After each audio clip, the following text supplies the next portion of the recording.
Hello friends, welcome to Pebbles. அனைவருக்கும் விநாயகர் சதுர்த்தி நல்வாழ்த்துக்கள். நம்ம இன்னைக்கு செய்ய போறது ரவா லட்டுக்கு ஃபர்ஸ்ட் நம்ம ஒரு pan எடுத்துக்கலாம். ஒரு panல 2 டேபிள்ஸ்பூன் அளவுக்கு நெய் விட்டுக்கலாம். நெய் விட்டதுக்கு அப்புறம் நம்ம முந்திரி, பாதாம் இது ரெண்டையும் லைட்டா ஃப்ரை பண்ணி தனியா எடுத்து வச்சுக்கலாம். பாதாம், முந்திரியை நம்ம நல்லா ஃப்ரை பண்ணிட்டோம். அதாவது பொன்னிறமா வறுத்தெடுத்துட்டோம். இதை நம்ம ஒரு பிளேட்டுக்கு மாத்திரலாம். இது கூட நம்ம பூசணி விதை இருந்தாலும் ஆட் பண்ணிக்கலாம். அதுவும் டேஸ்ட்டாக தான் இருக்கும்.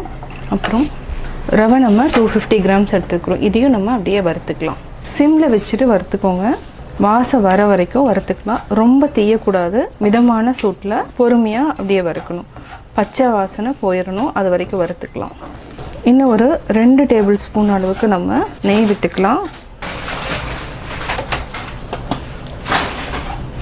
ரவா லட்டுக்கு நம்ம சுகரை நல்லா பொடி பண்ணி வச்சுட்டோம். அதாவது பவுடர் பண்ணி வச்சுட்டோம். இப்போ ரவையை வறுத்துட்ருக்குற ஒரு சைடில் நம்ம அடுத்து என்னென்னா சர்க்கரையை பொடி பண்ணி வச்சுருக்கிறத இது கூட ஆட் பண்ணணும். இப்போ நம்ம ரவையை நல்லா வறுத்துட்டோம். அடுத்து என்னென்னா சர்க்கரை பொடி பண்ணி இதையும் ஆட் பண்ணிக்கலாம். அதாவது நீங்கள் ரொம்ப நாள் வச்சுக்கணும் அப்படின்னா இது என்ன சிறப்பாகவும் காய்ச்சிட்டு பண்ணலாம். நான் இன்றைக்கி சர்க்கரை பொடி பண்ணி இது கூட மில்க் ஆட் பண்ணி செய்ய போகிறோம். அதாவது நெய்வேத்தியம் பண்ணுறதுனால நெய்வேத்தியம் பண்ணால் ஃப்ரிட்ஜில் வச்சிங்கனாலும் நீங்கள் ஒரு 4 டேஸ் அளவுக்கு தான் வச்சு சாப்பிட முடியும். ரொம்ப நாள் வச்சு சாப்பிட முடியாது. ஸோ அதை பார்த்துக்கோங்க. இதே நெய்வேத்தியம் பண்ணிங்கன்னா நீங்கள் சுகர் சிரப்பு கரெக்டான பதத்தில் காய்ச்சிட்டு அதுக்கப்புறம் நம்ம ஆட் பண்ணிக்கலாம். இப்போ நம்ம நட்ஸையும் ஆட் பண்ணிக்கலாம். இது கூட திராட்சை இருந்தாலும் ஆட் பண்ணிக்கலாம். இப்போ நம்ம கொஞ்சம் கொஞ்சமாக பால் ஆட் பண்ணிக்கலாம்.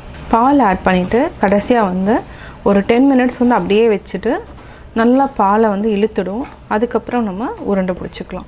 இப்போது 200 ml எடுத்துருக்கிறேன். கொஞ்சம் கொஞ்சமாக விட்டு அப்படியே காய்ச்சி அதாவது நல்லா மிக்ஸ் பண்ணிக்கலாம். அதாவது 250 கிராம்ஸ் ரவைக்கு நம்ம 200 ml அளவுக்கு மில்க் ஆட் பண்ணுறோம். அதாவது கொஞ்சம் கம்மியாக கூட ஆட் பண்ணிக்கலாம். செக் பண்ணிக்கலாம். கொஞ்சம் ஜாஸ்தி இருந்தாலும் நீங்கள் ஒரு 10 மினிட்ஸ் வச்சிட்டிங்கன்னா நல்லா இழுத்துக்கும் இந்த ரவை. இப்போ நம்ம கேஸ் ஆஃப் பண்ணிக்கலாம். இந்த சூடே கரெக்டாக இருக்கும். இதுக்கு என்ன சன்னமான ரவை இருந்தால் தான் கரெக்டாக இருக்கும். ரவா லட்டுக்கு பெரிய ரவை எடுத்துக்காதீங்க. இதையும் நம்ம ஆட் பண்ணிடலாம். இப்போது இந்த மீதி இருக்கிற சுகர் பவுடரையும் நம்ம ஆட் பண்ணிக்கலாம். பார்த்திங்கன்னா கரெக்டாக இருக்கும். இது ஆறுனதுக்கப்புறம் அதாவது ஒரு 10 மினிட்ஸ் வச்சுருங்க. அதுக்கப்புறம் நம்ம அப்படியே உருண்டை பிடிச்சிக்கலாம். இதுவே நல்லா இறுகிடும். ரொம்ப அதாவதுன்னா பாலும் ஆட் பண்ணக்கூடாது. இது கரெக்டாக இருக்கும். கொஞ்சம் ஆறுனதுக்கப்புறம் நம்ம பிடிச்சிக்கலாம், உருண்டை பிடிச்சிக்கலாம். நம்ம ஒரு 10 மினிட்ஸ் வச்சோன்னே பார்த்திங்கன்னா நல்லா இறுகிடுச்சு. இப்போ நம்ம உருண்டை பிடிச்சி எடுத்துக்கலாம். இன்னும் என்னென்னா உருண்டை பிடிச்சதுக்கப்புறம் பார்த்திங்கன்னா நல்லாவே பெருசாக அதாவது என்னென்னா ரவை நல்லா ஒரு பதத்துக்கு வரும்.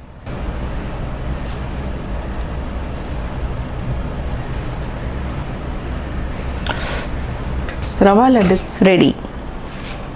விநாயகர் சதுர்த்தி ஸ்பெஷல் ரவா லட்டு எப்படி செஞ்சீங்கிறத பார்த்தீங்க. கட்டாயம் நீங்களும் விநாயகர் சதுர்த்தி அன்றைக்கி ட்ரை பண்ணி பார்த்துட்டு உங்களுடைய கமெண்ட்ஸ் எனக்கு சொல்லுங்கள். லைக் பண்ணுங்கள், ஷேர் பண்ணுங்கள், கமெண்ட் பண்ணுங்கள், மறக்காமல் சப்ஸ்கிரைப் பண்ணுங்கள். அது மட்டும் இல்லாமல் பக்கத்தில் இருக்கிற பெல் ஐக்கானை கிளிக் பண்ணிங்கன்னா நாங்கள் அப்லோட் பண்ணுற வீடியோவை நீங்கள் உடனுக்குடன் பார்த்து தெரிந்து கொள்ளலாம்.